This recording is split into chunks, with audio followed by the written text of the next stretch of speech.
शिवसेनाचे आमदार संजय गायकवाड आपल्यासोबत आहेत. हो, जे प्रकाशक आहेत प्रशांत आंबी हे आणि त्यांच्या कार्यकर्त्यासह आपल्या घरासमोर येऊन पुस्तक वाचन करणार आहेत. कशी काय भूमिका असणार तुमची? ज्याला कोणाला शिवरायांचं पुस्तक वाचायचं असेल तर माझ्या घरातही वाचलं तर मला काही अडचण नाही. पण ते पुस्तक वाचताना शिवाजी कोण होता त्याच्यात जे 400-500 वेळा एकेरी भाषेमध्ये शिवाजी शिवाजी शिवाजी म्हणजे औरंगजेब बादशाह जी म्हटलं आणि शिवाजी महाराजांना शिवाजी म्हटलेलं आहे, तर हे काही सहन केल्यासारखं नाही आहे. आता माझ्या घरापर्यंत माझ्या ऑफिसपर्यंत आतापर्यंत जेवढ्याने वल्गना केल्या तर तो काही जाऊ द्या, तो न बोलण्याचा विषय कोणी येऊ शकतं, कोणी येऊ शकत नाही. पण जेव्हा केव्हा कोणी बुलढाण्यामध्ये पुस्तक वाचायला येईल तर त्या कार्यक्रमाला मी जाणार आहे. आमच्या समक्ष त्याचं पुस्तक वाचताना आम्ही ऐकणार आहे. आणि जर त्यांनी छत्रपती शिवाजी महाराज असं सन्मानपूर्वक नाव घेऊन जर पदोपदी जर वाचलं तर आम्ही टाळ्या वाजून स्वागत करू. अन्यथा जर त्यांनी एकेरी भाषेत जर केलं, पहिली गोष्ट अशी आहे की बुलढाण्यामध्ये आज आमच्या शिवभक्तांनी कार्यक्रम आयोजित केला होता. पोलिसांनी आमची परवानगी नाकारली, आम्ही गप्प बसलो. त्यांनी कार्यक्रम आयोजित केला, पोलिसांनी त्यांची परवानगी नाकारली, त्यांनी गप्प बसायला पाहिजे. पण पोलिसांनी परवानगी नाकारल्यावर सुद्धा मुजोरी कशासाठी? म्हणजे एकीकडे शिवरायांचा अपमान कोल्हापुरात करायचा आणि इकडं 20 लाखाचा पुस्तकाचा खप करायचा, त्याला आरएनआयची कुठली परवानगी नाही, महाराष्ट्र प्रेस काउन्सिल किंवा नॅशनल प्रेस काउन्सिलची मान्यता नाही, कलेक्टरची मान्यता नाही. आणि अशा वेळा असं पुस्तक प्रकाशित करायचं आणि आता आमच्या बुलढाण्यामध्ये येऊन शेकडो म्हणजे लाखो शिवभक्तांच्या जखमेवर मीठ चोळाय करता आम्ही पुस्तक इथंच वाचणार हा अटक करणं, मला वाटतं हा थोडा माजुरीपणा दिसतो आहे. आणि त्याच्यामुळे त्यांच्या वाचनाला आम्ही जाणार आहे. आणि वाचनाला गेल्यानंतर त्यांनी जर शिवरायांचा अपमान केला तर मग शिवभक्त बघतील काय करायचं. तुम्ही स्वतः जाणार? मी स्वतः त्या ठिकाणी जाणार आणि नम्रपणे पुस्तक ऐकायला बसणार. जे बागेश्वर महाराज आहेत त्यांनी सुद्धा छत्रपती शिवाजी महाराजांचा अपमान केल्याचा आरोप होतो. त्यांनी काही वादग्रस्त वक्तव्य केलं आहे. त्यांनी जे काय वक्तव्य केलं त्याची त्याला माफी मागितलेली आहे. पण आता वारंवार ज्यांना शिवाजी महाराज खरंच माहीत नाही त्यांनी अशा प्रकारे महाराजांवर बोलूच नाही. आता ह्या बाहेरच्या बाबांना काय माहिती महाराजांचं कार्य काय या देशामध्ये म्हणून. आणि म्हणून त्या दिवशी जे काही मी रागामध्ये ते पुस्तक माझ्या डोळ्यासमोर आल्याबरोबर जी काही माझी रिॲक्शन होती, मान्य मी त्या रिॲक्शनबद्दल माझी क्षमा मी दिलगिरी व्यक्त केली.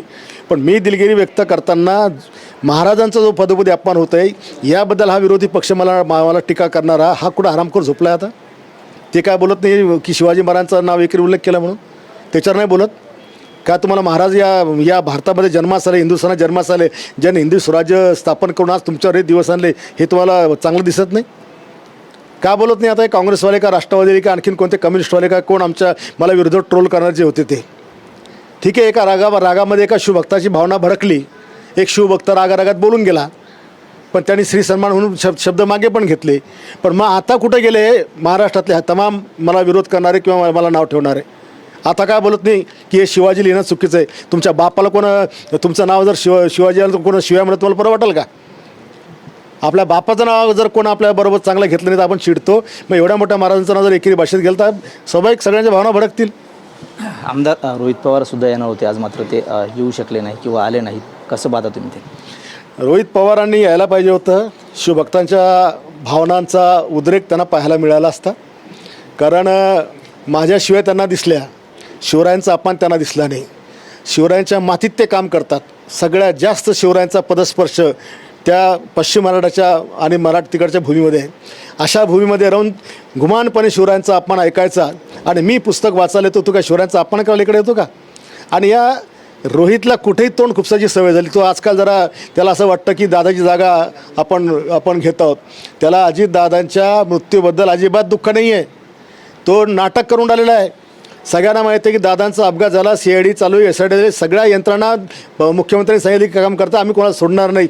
परंतु कर्नाटकात जायचं, महाराष्ट्राची बदनामी करायची आणि असं दाखवायचं दादांच्या समर्थकाला का बघा मी तुमच्याकरता किती करून राहिलो. म्हणजे दादांच्या समर्थकांना आपला पाठी घेण्याकरता हा सगळा याचा नाटक चाललेलं आहे. मग जिवंतपणे दादासोबत हा का राहिला नाही? दादांच्या विरोधात यांनी का शेरेबाजी केली? का दादांच्या विरोधात भाषणात टोले मारायचा? का दादांना उणं धुणं बोलायचा? एवढं दादावर प्रेम होतं तर मग तेव्हाच दादांच्या सोबत राहायचं असतं. आज दादा गेल्यानंतर प्रेम भक्त कशाकरता करून राहिले? ही नौटंकी का महाराष्ट्राला कळत नाही? आणि रोहित, आमची सल्ला आहे तुला, किमान आमच्या शिवभक्तांच्या अशा भांगडीत पडू नको. महाराष्ट्रातले शिवभक्त तुला सोडणार नाही. प्रकाशक आहेत प्रशांत आंबी यांना शिवीगाळ केली आणि धमकी दिली म्हणून तुमच्यावरती अदखलपात्र गुन्हा दाखल झाला. आता जे काय झालं ते झालं. आम्ही तक्रार दिली की त्यांनी करोडो शिवभक्तांच्या भावना भडकवल्यात पुस्तक लिहून, पुस्तकामध्ये एकेरी भाषा प्रकाशित करून. आता ते प्रकाशित केल्यानंतर आमच्या पण करोडो लोकांच्या भावना दाखल झाल्या. आम्ही पण गुन्हा दाखल केला की पोलिसांनी 505 गुन्हा दाखल केला पाहिजे आणि आम्ही तो करून घेऊ.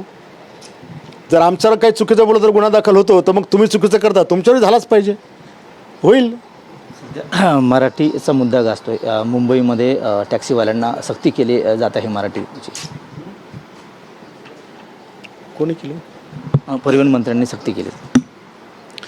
बघा, महाराष्ट्रामध्ये जे राहतो तर ज्या राज्यात राहतो त्या राज्याची भाषा त्याला आलीच पाहिजे. पहिला एकचा विषय. तुम्हाला 4 भाषाचं ज्ञान ठेवा असं कोणी अडवलं नाही आहे. मराठी सक्तीची करायचा तर तुमची मूळ भाषा तुम्ही बोलू नका असा आदेश नाही आहे. पण किमान ज्या राज्यात जाता त्या माणसाला समजण्यासारखी भाषा आपल्याला आली पाहिजे, हा त्याच्या मागचा हेतू आहे. नक्कीच. तर हे होते शिवसेनेचे आमदार संजय गायकवाड. कॅमेरामन विशाल रायपुरेसह गणेश सोळंकी, TV9 मराठी, बुलढाणा.